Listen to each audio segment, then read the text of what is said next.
What if the biggest misunderstanding about America isn't its politics or its cities, but what's on the plate? Why are so many European tourists returning home talking less about famous landmarks and more about brisket, fried chicken, and food they never expected to crave? Sometimes, one unforgettable meal can undo years of assumptions faster than any headline ever could. One bite, America wins. The first bite does something no headline, travel warning, or viral rant can do. It makes the argument disappear. American barbecue has spent years being reduced to a lazy stereotype across parts of Europe, usually pictured as oversized meat, sweet sauce, loud portions, and very little refinement. Then the smoke reaches the table, the brisket bends under its own weight, and suddenly the old joke begins to look badly researched. That change matters because many European visitors arrive in the United States carrying an image built from distance. They have seen crime clips, political arguments, fast food documentaries, and social media posts that treat America like one endless warning label. During the 2026 World Cup, however, the country they actually encounter feels far more generous, organized, welcoming, and full of personality than the version sold to them online. American barbecue becomes one of the clearest examples because it takes everything outsiders think they understand about American excess and quietly turns it into craftsmanship. In London, barbecue often means burgers, sausages, disposable grills, and someone watching the clouds like they owe him money. In Berlin, grilling can be precise, practical, and deeply satisfying, with bratwurst, pork, bread, and mustard doing exactly what they came to do. In Paris, the meal may be smaller, slower, and more carefully arranged. None of those traditions needs to lose for American barbecue to win people over. The surprise comes from discovering that the American version is not simply bigger. It is built on patience, regional pride, smoke management, and an almost stubborn respect for tough cuts of meat. A brisket can spend 10, 12, or even more hours in a smoker before it reaches the tray. That means the meal begins long before the guest arrives, often while the streets are still quiet and most sensible people are asleep. The result carries a dark bark, rendered fat, pepper, salt, and smoke in layers that do not need a speech. One bite explains why Texans discuss brisket with the seriousness of a playoff game, and why pitmasters guard their methods like family passwords. Then come the ribs, sausage, baked beans, coleslaw, pickles, bread, and macaroni and cheese, all crowded together with the confidence of a Southern family reunion. The tray looks excessive until every item proves it has a job. Acid cuts the fat, crunch resets the palate, bread catches the juices, and creamy sides calm the smoke. What looked like chaos turns out to be balance wearing boots. That is the larger American surprise. The portions are generous because the culture behind them is generous. The meal is messy because nobody's pretending hospitality should be tidy. By the time the tray is empty, the argument is no longer whether American barbecue is overrated.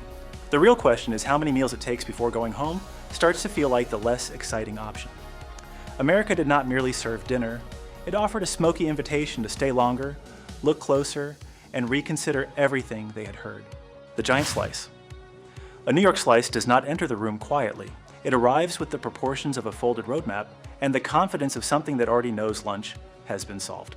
To anyone used to smaller European pizzas served whole on a plate, the first encounter can feel almost comical. The slice hangs beyond the paper tray, the cheese pulls away in long ribbons, and folding it becomes less of a preference than a basic engineering decision. That fold reveals something fascinating about American food culture. New York pizza was shaped for a city that moves quickly, eats standing up, and considers 3 blocks a perfectly reasonable dining room. The crust must be thin enough to bend, firm enough to support the toppings, and sturdy enough to survive a hurried walk toward the subway. It is street food designed with the practical logic of a yellow cab, uncomplicated, dependable, and somehow able to function in traffic that would frighten a normal object. The difference becomes clearer when size enters the conversation. A typical large American pizza may measure around 18 inches across, while many individual European-style pizzas are closer to 12 inches. That sounds like a modest 6-inch difference until geometry quietly ruins everyone's intuition. An 18-inch circle covers about 254 square inches, while a 12-inch pizza covers roughly 113. In other words, the larger pie offers more than twice the surface area, even though the diameter is only 50% greater. America did not merely add a few inches, it found a mathematical loophole and covered it with mozzarella. Naples, of course, created one of the world's greatest pizza traditions, and a true Neapolitan pizza follows a very different philosophy.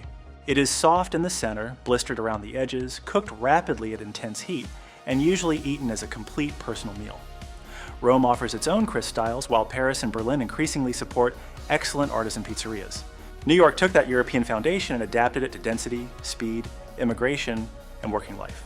The result was not an imitation trying to replace the original, but a new dialect spoken with larger slices and considerably less concern about cutlery. That may explain why the food becomes so easy to crave. A slice delivers salt, fat, acidity, crunch, chew, and heat in a sequence that requires almost no effort from the diner. Tomato keeps the cheese from becoming too heavy, the browned underside adds texture, and the fold traps the toppings instead of allowing them to escape onto a clean shirt. Even the paper plate feels perfectly cast, bending under the weight like an unpaid supporting actor who knows the movie belongs to the pizza. More importantly, the New York slice represents an unusually democratic kind of pleasure. It does not ask for reservations, polished shoes, or knowledge of regional wine. Office workers, students, construction crews, tourists, and people leaving a show can stand near the same counter and order the same thing. In many European cities, pizza is still treated primarily as a seated meal. In New York, it becomes part of the city's circulation system, as ordinary and necessary as coffee, sidewalks, and complaining about rent. That accessibility is one of America's great culinary strengths. The country has a remarkable habit of taking food with deep roots elsewhere, respecting the basic idea, then reshaping it around local life until something unmistakably American appears. The New York slice is generous without being ceremonial, practical without feeling dull, and large enough to make a European visitor reconsider whether a fork was ever truly necessary. Gumbo breaks every rule. Gumbo looks like the sort of dish that ignored the recipe, invited half the neighborhood into the pot, and somehow became more organized than everyone expected. The first spoonful carries smoke, spice, seafood or sausage, vegetables, and a dark richness that seems far too layered for something served so casually.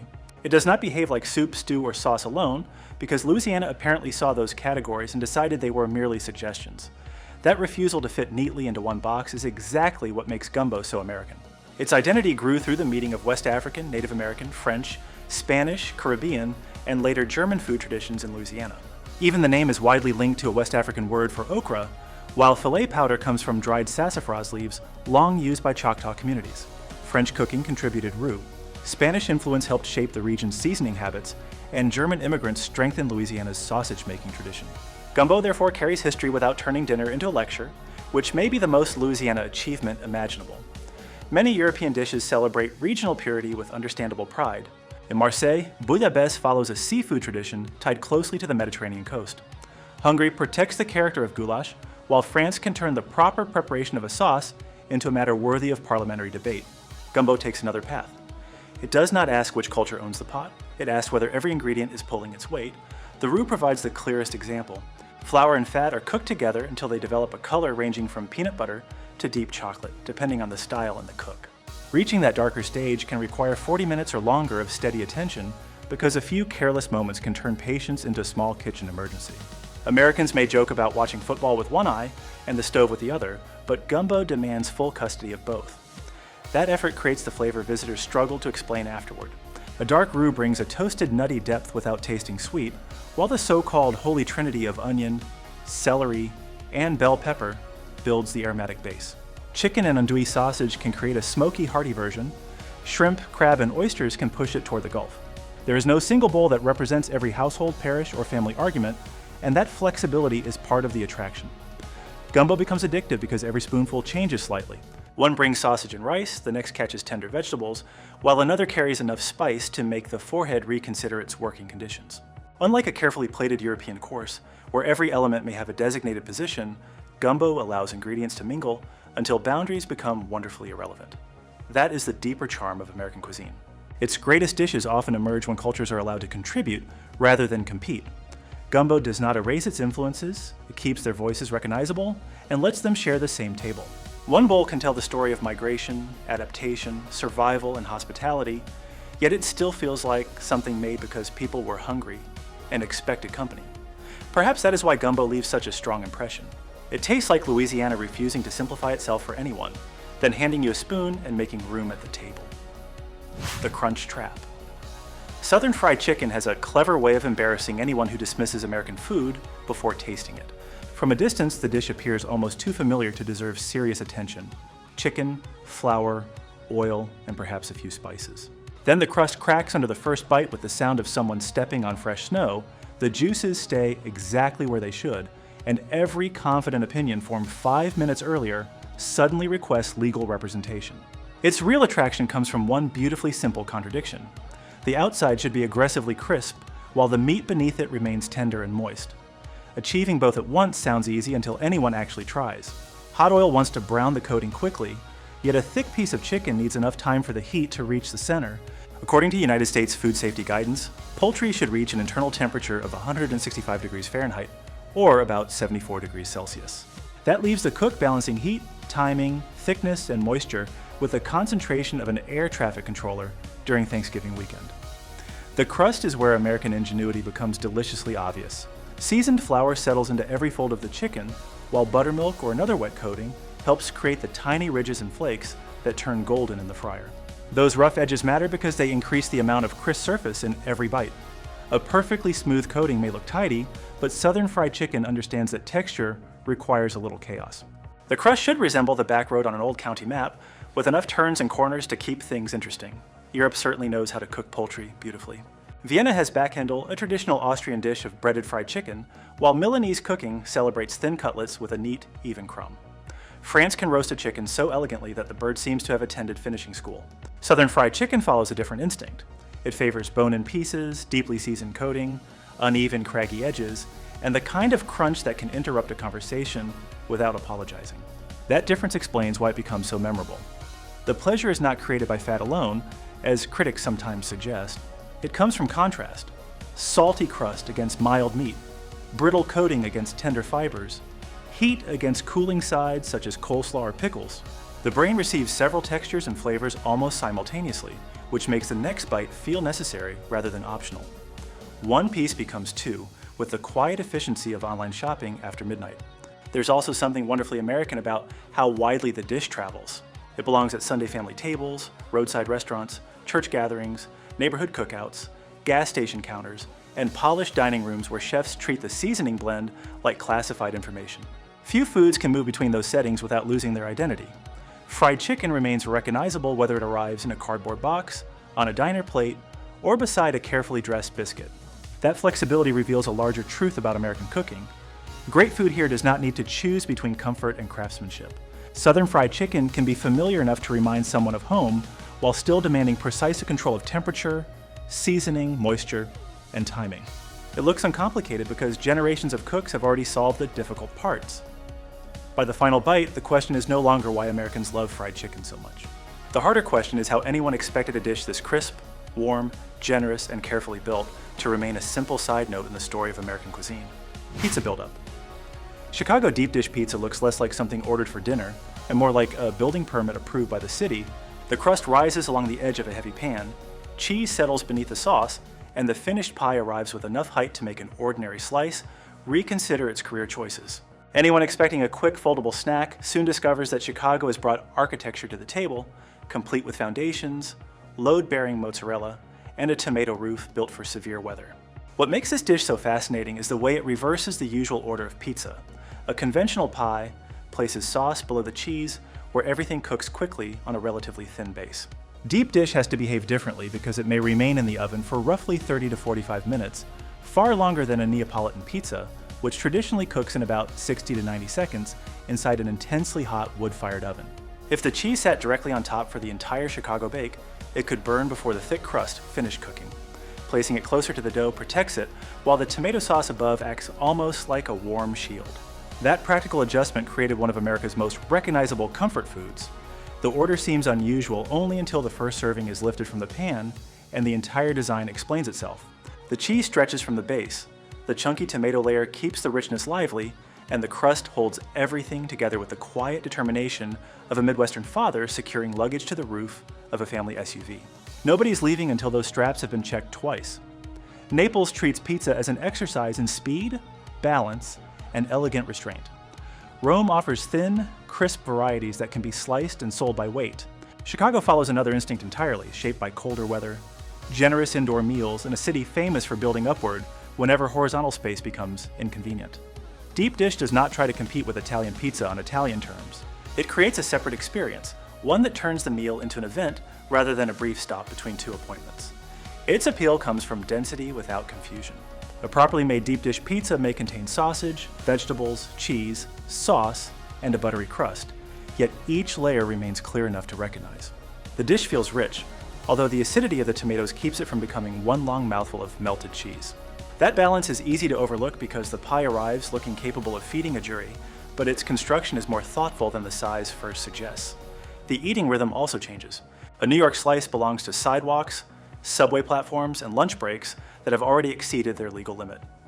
Deep dish asks people to sit down, wait, divide the pie, and accept that knives and forks have finally won one round in America. The first portion often comes out with the structural stability of a newly launched government program, but after a few minutes of cooling, the layers settle, and the whole thing becomes wonderfully manageable. This is where American food culture shows one of its greatest strengths. It does not treat tradition like a museum exhibit guarded by velvet ropes. It studies the basic idea, adjusts it to local habits, climate, pace, and appetite, then allows a new regional classic to grow without apologizing for its personality. Chicago deep dish is bold, comforting, slightly theatrical, and proud of occupying more vertical space than anyone expected. Calling it just thick pizza misses the entire point. This is a city turning dinner into civic engineering, then covering the project with tomato sauce and inviting everyone to take a seat. Atlantic in a bun of lobster roll has the manners of a picnic and the price tag of a special occasion, which is exactly why it confuses newcomers so effectively. It arrives in a split-top bun with little decoration, yet the filling carries the taste of Atlantic water, harbors, roads, and a region that has never needed fireworks to prove it understands seafood. Its appeal rests on restraint. New England could have buried lobster beneath a mountain of sauces, spices, and toppings, but the best versions behave with stubborn confidence. In Maine, the meat is often served chilled with a light touch of mayonnaise, while Connecticut-style rolls are served warm with melted butter. The argument between the two is friendly, permanent, and treated with the seriousness Americans usually reserve for college football rivalries. That simplicity makes the dish more impressive, because lobster has nowhere to hide. The meat must be sweet, firm, and tender, while the bun needs enough toast to hold its shape without turning it into a breadstick. Too much mayonnaise flattens the flavor, too much butter makes the dish feel heavy. The ideal roll balances richness with freshness so neatly that the first bite seems effortless, even though the supply chain behind it is anything but simple. Maine has long been the center of the lobster industry, and its coastal waters help support the species commonly known as the American lobster. The animal can take roughly 5 to 7 years to reach legal harvesting size, which gives each sandwich a backstory. That is not fast food pretending to be fancy. It is a regional product shaped by biology, weather, regulation, and generations of fishing knowledge. European seafood traditions often present shellfish in more formal settings. In Paris, lobster may appear in a polished dining room with sauces and careful plating. Along the Spanish coast, seafood is celebrated through market-fresh preparations, communal tables, and respect for the ingredient. New England takes valuable seafood and places it in a paper tray beside potato chips as if to say that excellence does not require a chandelier. That cultural confidence is the reason the lobster roll becomes so memorable. America is often accused of making everything bigger and louder, yet this dish does the opposite. It removes distraction, keeps the setting casual, and lets one expensive ingredient speak in a familiar voice. The bun feels like a cookout, the lobster tastes like the ocean, and the combination somehow turns luxury into something you can eat near a parking lot while wearing shorts. There's also democratic charm in that contrast. A lobster roll may cost more than a sandwich, but it does not demand etiquette or an intimidating menu. You order at a counter, find a seat, and let the Atlantic do the talking. By the time the last piece of lobster disappears, New England has made its point.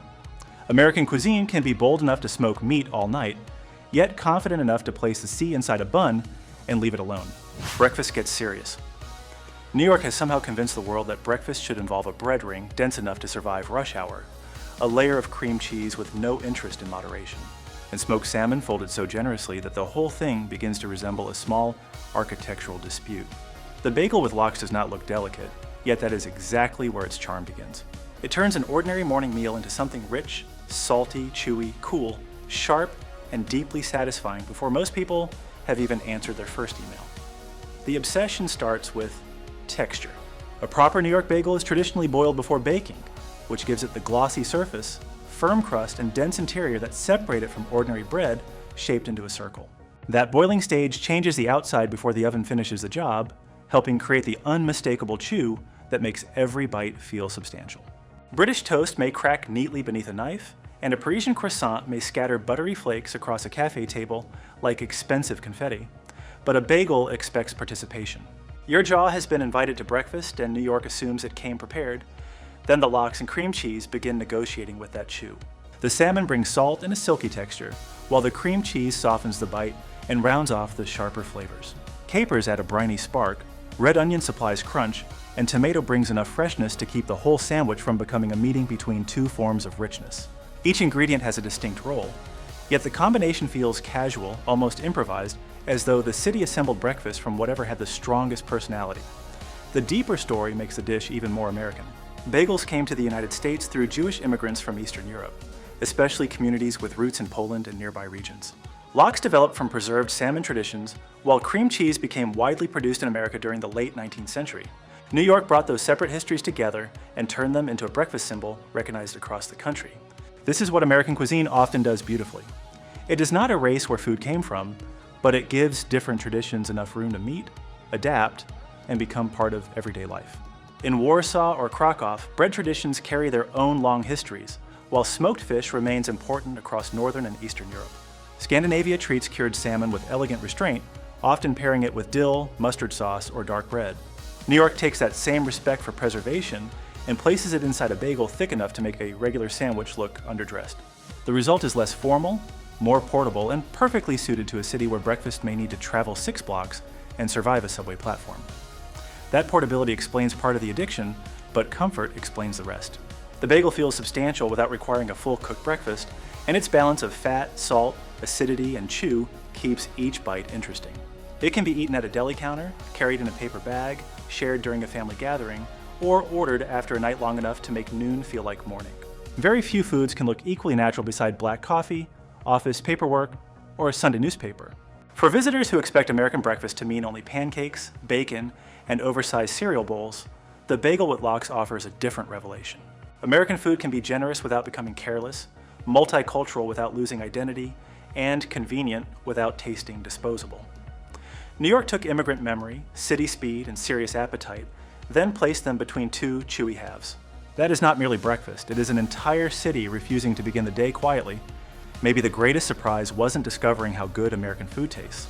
It was realizing that every unforgettable dish carried a story about the people, places, and traditions behind it. Which American meal completely changed your expectations? Share your answer in the comments, and if you enjoy exploring the real America beyond the stereotypes, subscribe to the channel because our next journey is already waiting.